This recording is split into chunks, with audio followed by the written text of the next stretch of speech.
There's an old story about two brothers who sold everything they owned and got on a train for California at the beginning of the gold rush.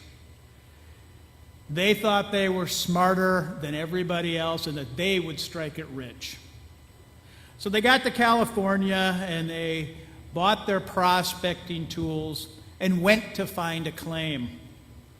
Well, they ended up on the land owned by an older gentleman, affectionately called by his neighbors as Old Jacob. Now, Jacob was already fairly well off because he had discovered some gold on his property. But now he was very, very ill, and he was going to have to give up his beloved claim and go live with his daughter in a town about 100 miles away. Well, the two young men were interested, so they walked around this extensive property of Jacob's. And as they came over a rise and were walking down a hill, they saw a gully that kind of had washed away a little bit. And they walked into it and immediately spotted gold-rich soil right on the surface. So they quickly went back to see old Jacob to buy the land. And because it was a big property, it took every last cent that they had. But they thought, oh, we'll make this back in a matter of days. So they signed all the papers, got control of the claim, and they went out to harvest their riches. And they began to dig, and this vein of gold that they found was right on the surface. They found evaporated when they got about 6 inches down. And they kept digging. They went down another 1.5 feet or so and found nothing. Well, they proceeded for the next 3 months to try many, many spots on that extensive property and never found another ounce of gold.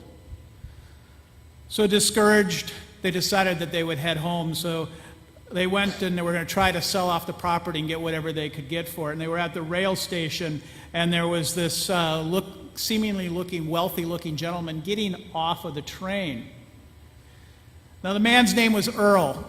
And Earl had a number of successful businesses in his life, and he was a bachelor. Now he was just kind of traveling around seeing the world.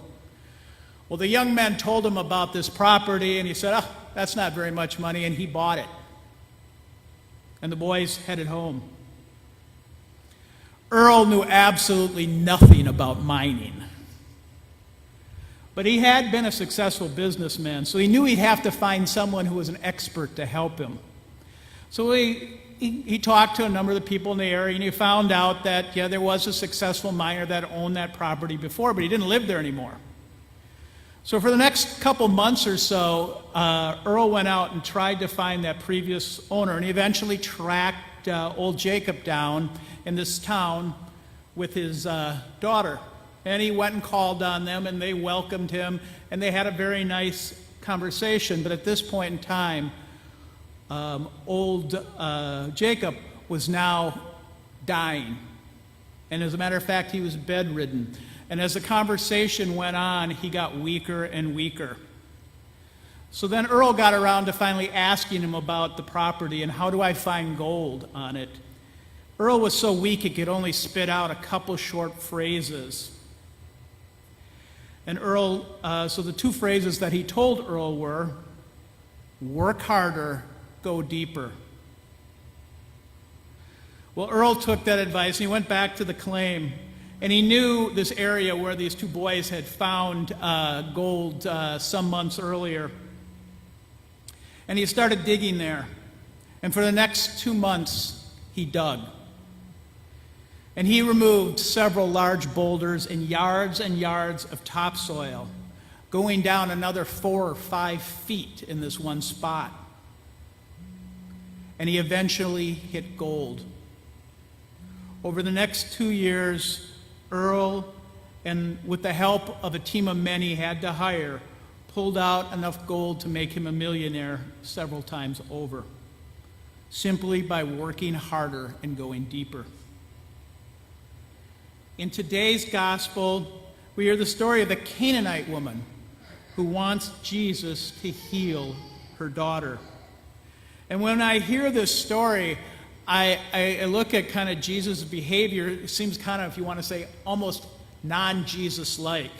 He kind of pushes her back a little bit. Now, he had to know, because at this point in his ministry, he had becoming famous. Wherever he'd go, there'd be people waiting for him. His reputation preceded him. And now he was in a pagan kind of territory. So it had to be obvious that a non-Jewish person might come up to him and ask him that. So he had to expect this. So I believe that he wasn't really pushing her away. I think he was kind of testing her in a way. He wanted to see how deep her faith really was. And she showed him by her persistence. I think by doing this, he also wanted to show his disciples that faith in him wasn't the sole possession of the Jewish people, but was open to the Gentiles as well. But of these two, I think that first is more significant to us today. Just as Jesus wanted that Canaanite woman to go a little deeper in what she believed, Jesus wants to push each and every one of us deeper in our own faith. And this can be done in another number of ways. We're at kind of the start here in September of kind of a new programming year, if you want to say that, when a lot of the programs that run during the winter and stuff get up and going again. We are again offering the Catholicism video series, which is fantastic. If you've not seen it, I recommend it. It kind of shows you places which are central to our faith and in Scripture, and it really brings our faith to life. Again, I highly recommend that. There'll be Bible studies and prayer opportunities. We also have each month at both parishes something called Stump the Chump.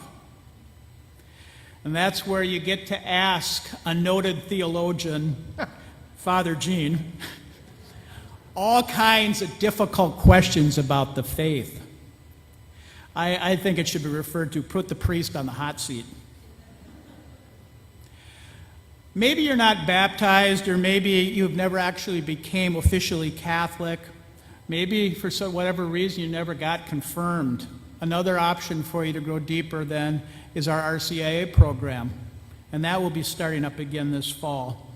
If you have any questions, you can call the office, get a hold of me. I'd love to talk to you about it.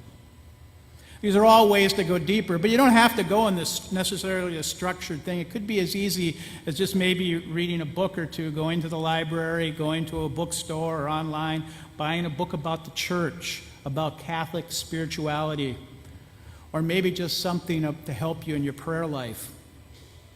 Again, to go a little deeper. Now, none of these is necessarily that difficult, but they can be take a little bit of time. They can be a little bit of work. They require effort on our part. We need to do a little bit of work to get anything out of it, though.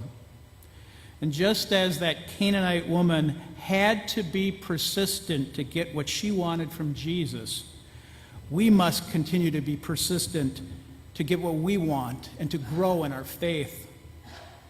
We need to follow that advice the old miner Jacob gave. That is, to work harder and to go deeper.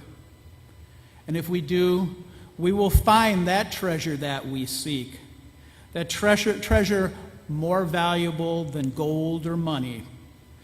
That great gift of faith that will lead us to everlasting life.